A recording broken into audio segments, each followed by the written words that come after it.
Hello students, welcome to our channel SD Biology classes. In my last video, we have learned about the nervous tissue. Today, we are going to learn about muscular tissue. So students, let's start it. What is our learning objectives of today's lesson? Today, we are going to learn about information about muscular tissue, types of muscles, general features of different types of muscles. We will know about the differences of different types of muscles and the assignment part based on today's lesson. So first of all, we will get some information about muscular tissue. So students, first of all, we will get some information about muscular tissue. What is myology? Myo means muscle. So the study of muscle is called as myology.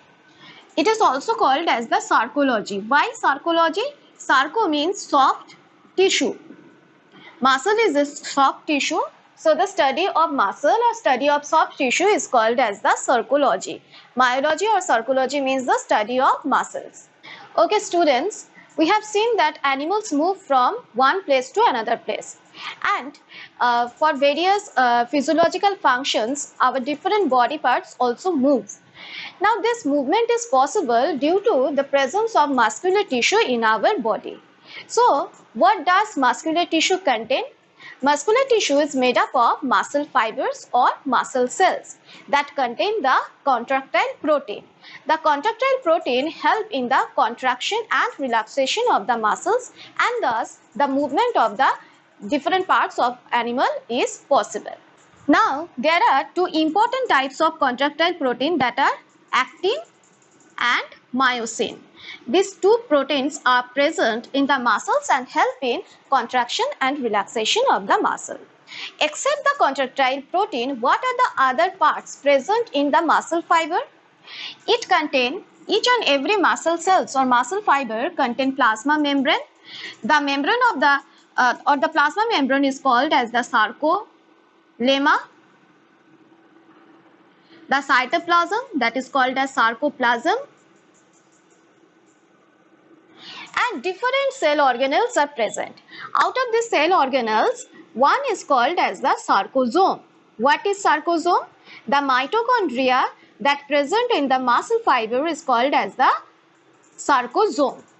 So the muscle fiber contains sarcosome, different cell organelles, and in addition to this, actin, myosin, these two types of contractile fibers are also present in the muscle fiber.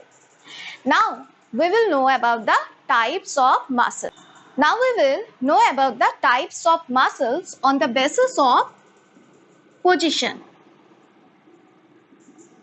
On the basis of position of muscle in our body. So here from the picture also you can see that in the heart, the muscle that is present in our heart, that is called as the cardiac muscle. The muscles which are present in different visceral organs like gastrointestinal tract, stomach, etc., that is called as the smooth muscles. It is also called as the involuntary muscle.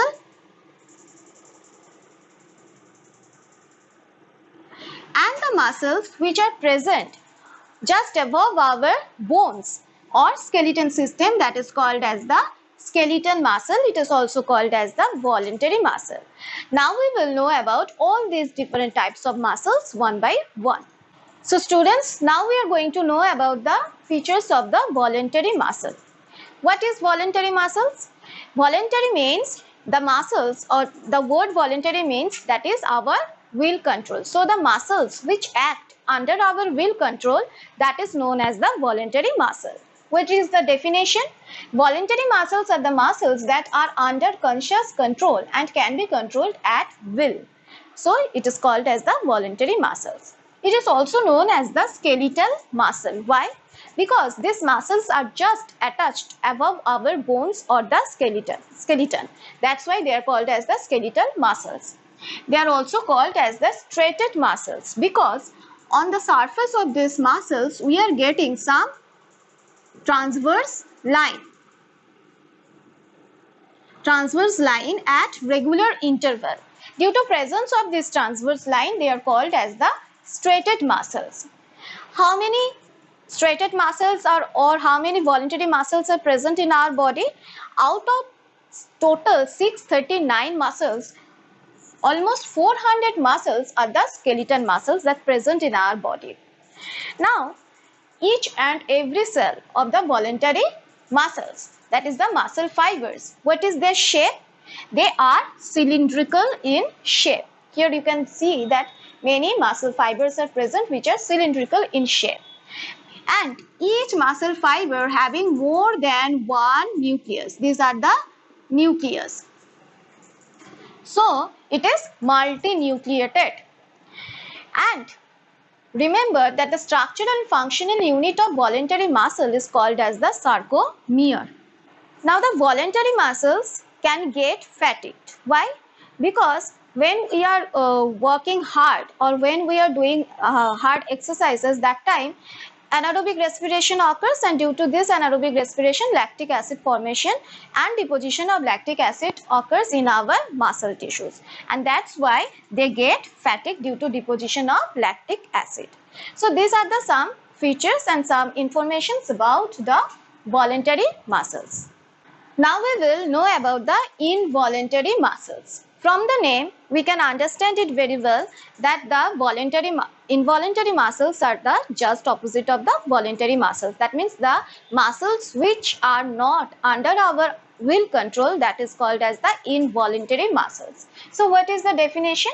The muscles which are not under our control called as the involuntary muscles. They are also called as the non-skeletal muscle because they are not attached on the surface of our bones. Then where do they present? They are present on the surface of our visceral organs. That means internal organs on our stomach, liver, etc. That's why they are also called as the visceral muscles. They don't have the transverse lines on their surface. That's why they are also called as the non-striated muscles or smooth muscles.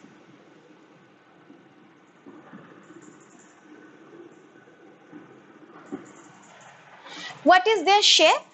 We can see that the voluntary muscles are cylindrical in shape, whereas the involuntary muscles, they are spindle-shaped structure. This type of spindle-shaped structure they have, and at the center a single nucleus is present. So each and every cell, the muscle fibers are spindle-shaped and they are uninucleated. And the actin and the myosin proteins, contractile proteins, are present within the muscle fiber. The functional unit is called as the myofibril. And remember that it does not get fatigued. Now, where do the involuntary muscles are present? They are present in the surface of different internal organs, as well as they are present in our eyes, as the iris muscles are the example of the involuntary muscle.